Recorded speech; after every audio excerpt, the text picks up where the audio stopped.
Jesus. Ang tawagin niya ako, mga kapatid, hindi ko pinalalagay na natupad ko na ang mga bagay na ito. Ang ginagawa ko ngayon, nililimot ang nakaraan at sinisigap na makamtan ang nasa hinaharap.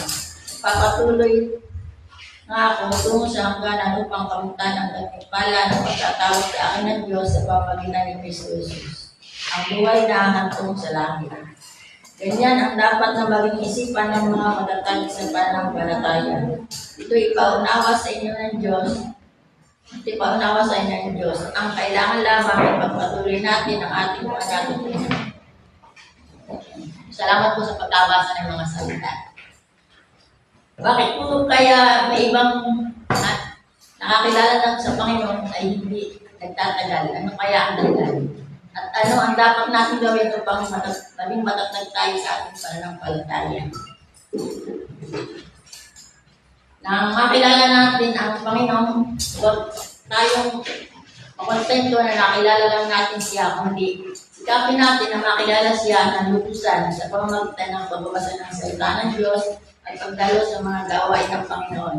Kapag tayo niyayaya ni Pastor na dumalo sa mga seminar, tayo sumama sa kanya dahil ito ay makakadagdag sa atin upang tayo tumatag sa ating pananampalataya. Tsaka, yung sumali din tayo sa mga ginagawa sa ating church, Unit, Life Class, saka SOB, dahil ito ay malaking tulong upang magkaroon tayo ng kaalaman at magkakilala ng lubusan kay Kristo. Kalimutan na rin natin yung ating dating buhay. Alisin na natin yung ating mga bisyo at sikapin natin gawin ang ating mga maling pag-ugali. Hingin natin ang gabay ng banal na Espiritu dahil hindi natin kayang gawin na baguhin ang ating buhay kung tayo lamang. Kahit tayo iyayaan ng ating mga kaibigan na halina tayo magsaya-saya, pero dapat hindi tayo ang maakay nila, kundi sila ang maakay natin sa Panginoon. At kung halimbawa na tayo ay dati ay Martes, huwag natin, ang gawin natin, Martes natin ay ang salita ng Diyos. At saka kung halimbawa tayo ay dati ay hindi marunong magpatawad, sikapin natin na makapagpatawad agad upang malaman na mga kilala sa atin na tayo tuloy ng laban. Tsaka manatili tayong naglilingkod sa Panginoon at matyagang hintayin ang kanyang pagbabalik.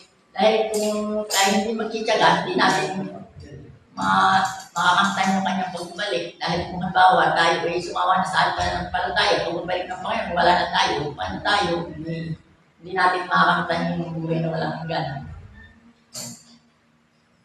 At kung tayo naman ay nangihinas, at kung tayo may nanghihina, manalangin tayo sa Panginoon upang bigyan niya tayo ng pinibagong lakas at pag-asa na harapin ang buhay. Dahil nga, hindi naman natin may aalis na marami tayong marating ng mga problema. Kaya lang, iba pag nagka-problema, nanghihina na. Hindi dapat gawin natin pag tayo ng mga problema, ay tayo lumapit sa Panginoon upang tulungan natin. Upang tulungan niya tayo. Dahil ang nanalangin sa Panginoon ay nakakatulong dahil pag tayo nanalangin sa Panginoon, alam niya na tayo nagtitiwala sa Kanya. At siya ay laging nariyan upang tayo hingin. At saka, para tayo matag sa pananampalataya,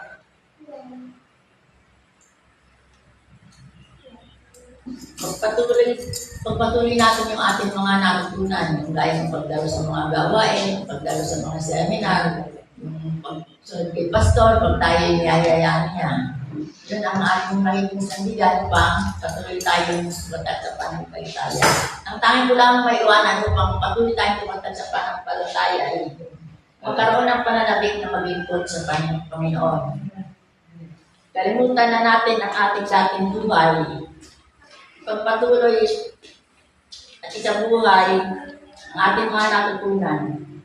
Lagi tayong manalangin at magbulay-bulay ng kanyang mga salita. Dahil sa nanalangin at pag-aaral ng mga salita, doon tayo magiging matatag sa pananampalataya.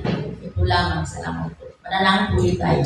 Amang dakila, amang makapangyarihan sa lahat. Salamat po, Panginoon, sa pagtulong mo sa akin upang makapagsalita ako sa harap ng mga tao. Dahil salamat po, Panginoon, sa aming mga napag-aralan na po ay magindaan upang patuloy kami lumago at tumatag sa aming pananampalataya. Sa iyo po lamang mataas na papulit pagsamba sa pangalan ni Jesus. Amen.